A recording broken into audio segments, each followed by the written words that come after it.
దాదాపు 3:30 గంటల పాటు జరిగిన కేబినెట్ సమావేశం కొద్దిసేపటి క్రితమే ముగిసింది. చాలా కీలకమైన నిర్ణయాలు తీసుకుంది గవర్నమెంట్. సో దానికి సంబంధించిన వివరాలు నేను మీకు అందించబోతున్నాను.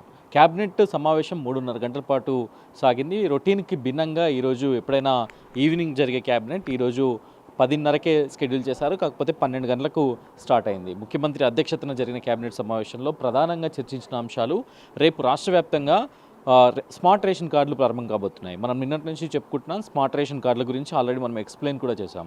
స్మార్ట్ రేషన్ కార్డులు మొత్తం రాష్ట్ర వ్యాప్తంగా పంపిణీ చేయబోతున్నారు. దాదాపు కొత్తగా 62 లక్షల కార్డులను, అంటే మొత్తానికి 1,06,00,000 కార్డులను స్మార్ట్ రేషన్ కార్డుగా మార్చబోతున్నారు. ట్యాంపర్ ప్రూఫ్ రేషన్ కార్డుగా మార్చబోతున్నారు. సో దీనికి సంబంధించి ప్రభుత్వం అంతా రెడీ చేసింది. రేపు 2 గంటలకు సంగారెడ్డిలో ముఖ్యమంత్రి ప్రారంభించబోతున్నారు. సో దీనికి సంబంధించి క్యాబినెట్లో డిస్కషన్ జరిగింది. ఇక సెకండ్ ఇంపార్టెంట్ అంశంగా క్యాబినెట్లో చర్చ జరిగింది గ్లోబల్ సమ్మిట్కి సంబంధించి. గ్లోబల్ సమ్మిట్కి సంబంధించి ప్రభుత్వం ఒక కీలకమైన నిర్ణయాన్ని తీసుకుంది.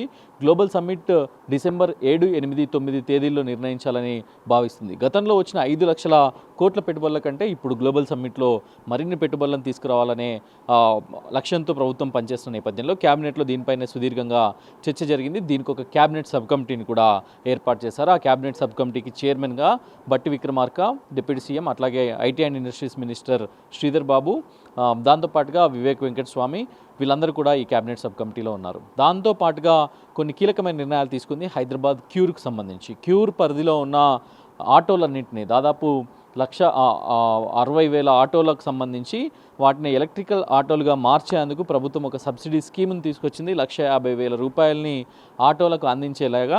సో వాటిని కొత్త ఆటోలుగా తీసుకోవడానికి 1,50,000 రూపాయల సబ్సిడీని అందించడానికి ప్రభుత్వం రెడీ అయింది. సో ఇట్లాంటి కీలకమైన అంశాలతో పాటు రైతులకు సంబంధించి సన్న వడ్లకు సంబంధించిన బోనస్ని ఇచ్చేందుకు 7 రకాల వంగడాలకు సంబంధించి 7 రకాల విత్తనాలకు సంబంధించిన బోనస్ 500 రూపాయలకు పర్ క్వింటా బోనస్ అందించేందుకు కూడా క్యాబినెట్ అప్రూవల్ చేసింది. దాంతోపాటుగా ప్రాజెక్టులకు సంబంధించి ప్రాజెక్టులలో మక్తల్ నారాయణపేట కొడంగల్కి సంబంధించిన కొన్ని అడ్మినిస్ట్రేటివ్ శాంక్షన్స్ని చేసింది. దాంతోపాటుగా కొన్ని ప్రాజెక్టుల సామర్థ్య పెంపుకు సంబంధించిన డిస్కషన్ కూడా జరిగింది. దాంతోపాటుగా ఇప్పటివరకు ఉన్న ఐటీసీ సెంటర్స్, అట్లాగే ఏటీసీ సెంటర్స్, అట్లాగే ఐటీఐలు, పాలిటెక్నిక్లు వీటన్నింటినీ స్కిల్ యూనివర్సిటీ పరిధిలోకి తీసుకొచ్చింది. ఇంతకుముందు ఇవన్నీ కూడా టెక్నికల్ ఎడ్యుకేషన్ పరిధిలో ఉండేవి. సో వీటన్నింటినీ కూడా ఇప్పుడు స్కిల్ యూనివర్సిటీ పరిధిలోకి తీసుకొచ్చింది. ఇప్పుడు స్కిల్ యూనివర్సిటీ అంతా కూడా దీని మానిటరింగ్, దీని సిలబస్ అంతా కూడా మానిటరింగ్ చేయబోతుంది. సో మొత్తానికి క్యాబినెట్లో ఈ మెయిన్ డిస్కషన్స్ అయితే జరిగాయని చెప్పాలి. హిల్ట్ పాలసీ గురించి కూడా డిస్కషన్ జరిగింది.